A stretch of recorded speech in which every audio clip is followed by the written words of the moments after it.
Hello, and welcome back to the GorillaBiker on a lovely cold but clear winter's day in Irlanda. And I have to say, I am absolutely delighted. This is honestly one of my favourite types of riding weather. Obviously I would prefer if the road was a bit drier, but you can't have it all. You cannot have it all. What we're talking about today is a really big concern I have, and just as a forewarning, before I even tell you what the concern is in relation to, right? This isn't going to be political, this isn't going to be about what beliefs or whatever else. This is purely going to be my concern because of bike stuff. So what am I talking about? I'm going to stay all cryptic. It is Brexit, of course. So we're talking about Brexit. Now, why, I hear you say, is that going to affect Ireland? Well, if you followed the channel for a while, you know I have Aaaand shocks on this bike and on the CBF, and I plan on putting them on the GSX-R.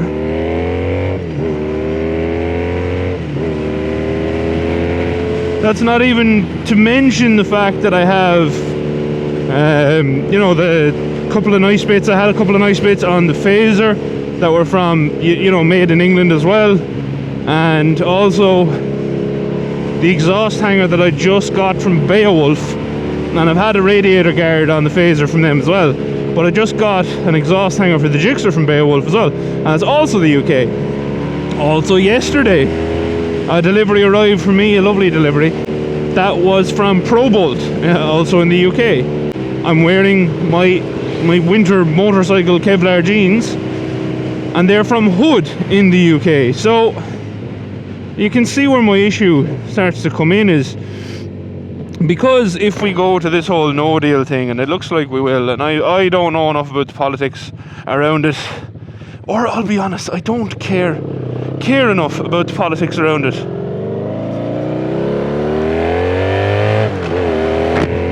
So I just don't know enough about it. The only thing I'm concerned about is, you know, the taxes it's going to add for me to buy bike stuff, and it's a very selfish view of me to take, but it's also factual.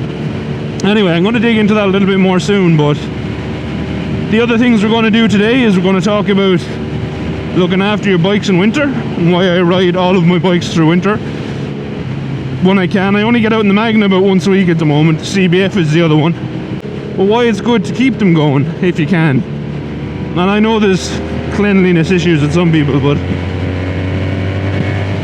for me it's good to keep them going. You know, once you're comfortable on wet roads and having a few slips here and there. Anyway, we'll get into that. And then lastly, I want to talk about one of my originally motovlog friends and now just a friend, Paddy Outback. I want to talk about him too, and also the fact that this bike has an exhaust leak. Oh, nice bit of dry road. Use it while you can. Also, before we get into, you know, too much chat, I'm also hoping that we will end up around an old castle, and I'll fly the drone and you get some good castle-y views. Bit slippy there, but anyway, what's my major concern? It is, honestly, it all comes down to parts and availability of parts. I don't buy from the UK because I want to buy from the UK per se. It's just that's where my parts come from, you know. If there was Irish-owned companies that sold these items, I would happily buy from them. But it's not there. It's for whatever reason, the options to do that, the manufacturing, it doesn't exist here, you know what I mean? For instance, if I want to buy shocks for the GSX-R, which I'm going to want to buy a shock for the GSX-R, that's going to end up costing me like about 20% more. And that 20% more I could have spent on, for instance, getting something actually useful, like the remote reservoir thing. Sorry, I'm finding talking hard today for some reason. Bye bye. That looks like a pole star. I think it was a pole star. Pole stars are cool. So what's going to happen now is, instead of spending that extra money on an actual upgraded component, you know, like getting more value for my money, it's going to end up that I'm just paying extra money in taxes to the government for absolutely no reason at all, really. Those import taxes, in my opinion, are a sham in a lot of ways, because like, if that manufacturing doesn't exist here, if I can't buy those parts here, and I don't want to buy, I'm not looking to buy from the big companies. If I wanted to buy from the big companies, then, you know, I could. But, you know, I've shouted out Aaaand in the past because their customer service is absolutely tip top. I love it. I love dealing with them, and I love their products. And that's why I'd like to keep, you know, working with them. But that probably won't be possible, to be honest, just cost-wise. I'm going to have to try find an alternative, maybe something from the Netherlands. But that's my point, you know, this tax, it isn't helping Irish companies, it's helping European companies, which I suppose is the whole point of the EU, isn't it? But anyway, that's my little rant. I'm upset about it, because there are a lot of companies in the UK that I enjoyed buying stuff off. They make good stuff, you know, like Hood. These jeans are really good, and there's the castle. So we actually made it. Yay! So I'm going to try find somewhere to pull in.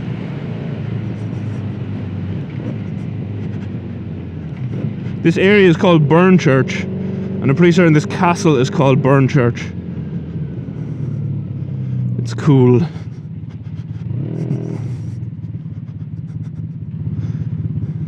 Why do I keep this bike going during winter? Oh no.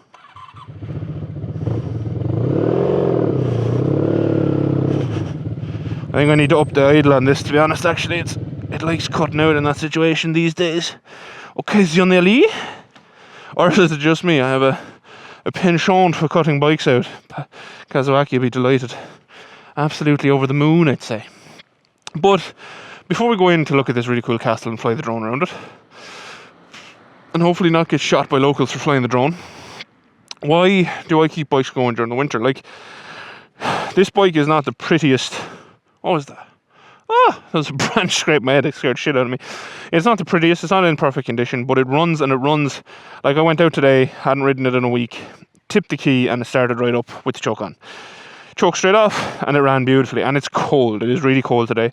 I know I'm wearing winter gloves, but it's because I'm kind of just used to it at this point. I ordered new gloves. I really thought they'd be here. Oh, I've scratched myself.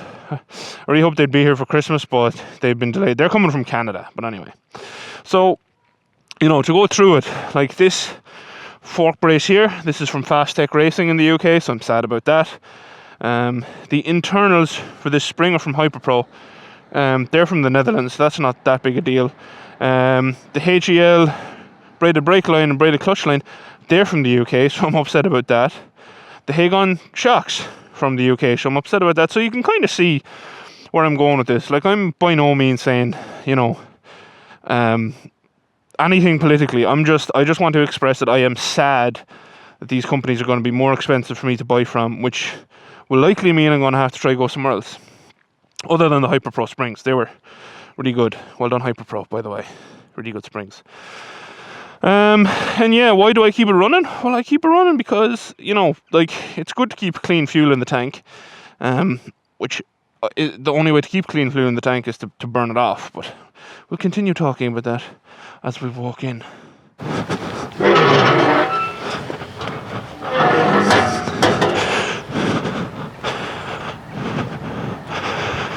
So like I said, this is called Burnchurch. Really cool, really pretty. It seems to be in a field or a lane, so I'm probably on someone's property, so I don't know, but hopefully they don't mind me flying the drone. I'm going to fly it anyway, and if someone stabs me, they stab me. Such is life. That's really cool. Really, really cool. And here's the thing. This is all I can offer you is, ooh, cool. Because I'm not a historian. We need to get Kaz out here. Kaz probably knows everything there is to know about this place. Because that's just how Kaz is. So, Burnchurch Castle. A quick reading. This is a fine example of a type of castle known as a tower house. Hundreds of these tall structures were built in Ireland by wealthy lords and landholders of both Anglo-Norman and Gaelic Irish descent, mainly in the 15th and 16th centuries. Burnchurch was owned by a branch of Anglo-Norman Fitzgerald families known as the Barons of Burnchurch. They lost their lands to Colonel William Warden in the mid-17th century under the Cromwellian settlements. We don't like Cromwell here. The property later passed by marriage to the Flood family. The building is rectangular in plan with 5 stories. Inside its north-facing doorway are stone stairs to the left, running in straight flights through the thickness of the walls, gives access to the upper floors. The main reception room of the castle, serving as a small medieval hall, sits on the vaulted uppermost floor and has fine windows, a fireplace, and there's evidence for a minstrel's gallery accommodated in the roof space. The ground floor, with its narrow defensive loops, would have been used for storage, while the 3 wooden floors between, of which only one beam survives, would have been accommodated bedrooms and private chambers at the top of the tower. The north and south walls are carried up as elongated turrets between which the roof of the hall was placed. The parapets are well preserved with their typical Irish stepped crenellations. Some 20 metres to the north is a circular tower which would have formed a corner of the walled bawn or enclosure attached to the tower house. Cool. So that's the round tower. So this all part of would have been part of a Wally boy at some point. That's really cool. So yeah, that is really, really cool, I have to say. So what I'm going to do is set up the drone, fly the drone, and then we'll get back to talking about riding your bikes in winter and my amigo Paddy out back.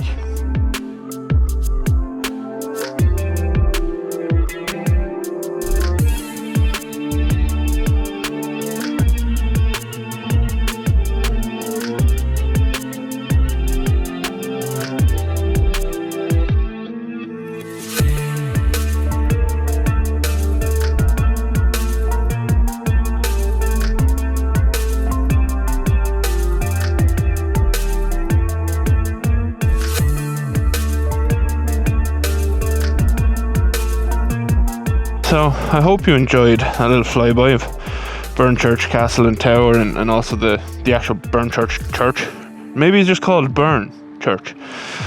That was a terrible joke, I apologise. Anyone who flies drones, I just said I'd tell you this before you jump back in the bike. They'll know that they're really good systems. The DJIs are absolutely fantastic. They pretty much fly themselves. Now, they all have the little foibles, so it's really cold today. My hands are actually frozen after flying the drone. It's also really windy. So the drone decided all of a shot it was out of battery. And then it said, okay, I'll go home because I'm falling out of battery. And it literally went like, returning to home now. Control gone on the screen, basically. And I had launched it from just beside the tower. So it went over. And realised there was the 300. And then basically what it did was it just went, this is your problem, bro, land me, and just handed it back over as it was drifting towards the tree because of the wind. I like how they literally go oh no, we got this, we're going to return to home, and then as soon as it runs into trouble, it's your problem. But that's just how they are. Still absolutely brilliant systems, and in fairness, so is my Osmo. So anyway, let's finish off with bit of a chat about riding your motorcycle in winter and Paddy out back, and then I have to go put some fuel into this bad boy. Why do I try ride this bike once a weekend? It's purely a maintenance thing. Obviously in winter I'm actually happy enough not to take this particular bike out on the road, because back in the 80s it was a terribly unfortunate circumstance that lots of companies, Mercedes for instance, and Honda not so bad, Mercedes in particular and BMW, a lot of German brands actually, they bought metal to use in their vehicles, and this metal was to last and not rust instantly. However, unfortunately, what the suppliers actually sold them was cheese. So it just melts, it gets eaten by mice and other such creatures. It's terrible. It's very sad. It's very sad they got cheated like that, but yeah. So that's one reason why I try not to take this bike out too much in winter. But at the same time, it does help it stay running a lot better when you do take them out and ride them during winter. So I put new oil filter in this bike just before winter hit, so that there was good oil sitting in the engine. I don't like leaving old dirty stuff in there in winter, because obviously that's a beautiful dog. The old, it's an Akira or something, isn't it? Anyway, the older oil, like if that gets cold, it's gonna like, I don't know, I just feel like it'll gunk up more for whatever reason. But that's just my, literally, that is just my opinion on it. So that's why I try to put in good oil. So that's my reason. And also I just wanted to say basically then, right, if you're leaving your bike over the winter, you have a couple of options for the fuel tank. You can either A, ride it like I do, and just try keep getting clean fuel through it every few weeks. Because I'm not putting huge mileage onto this or anything during the winter, just, you know, in and out to town and spins like that. So it might get new fuel once every 3 weeks at the moment, because it has about 100 miles on the tank for each fill. Anyway, then you can also use your fuel stabilizers, and Fortnite did a good video on fuel stabilizer, so I'll link that in the description. Or to be honest, I'll probably forget, but if you look up Fortnite's channel, it was fairly recent. That was a good video. And then there's the third option, which is one, if I ever leave Ireland and park this bike up to store it or whatever, it's the option I'm going to be taking, which is you can drain the fuel. Because what happens with modern petrol is it separates because of the alcohol content in it, and that's where your trouble starts. That's how your tanks rust and stuff.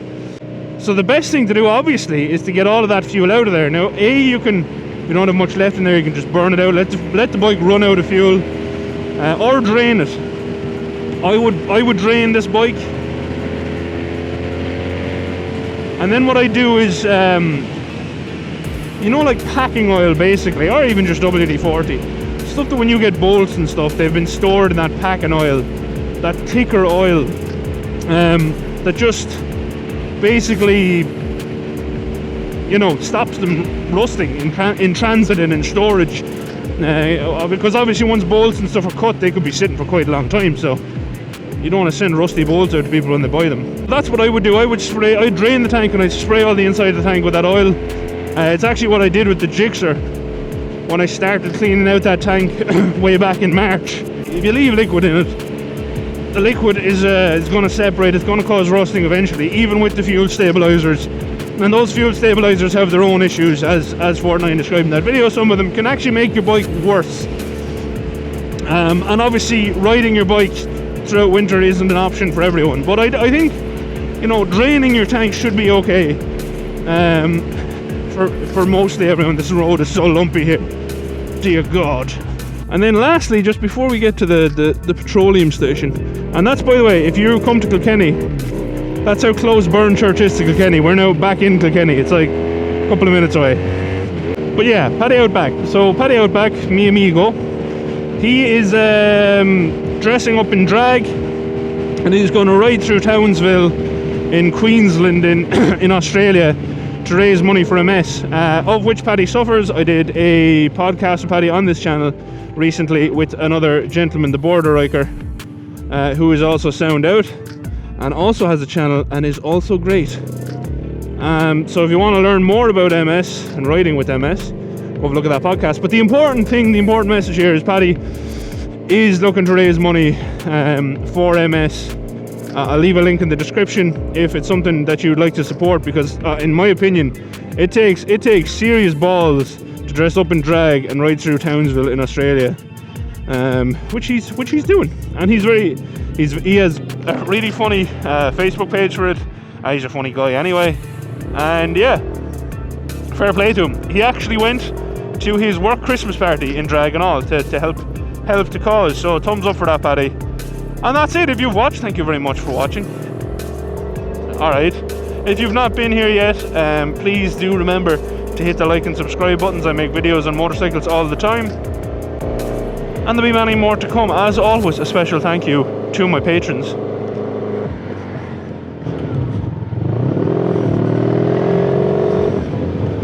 And until next time, adios.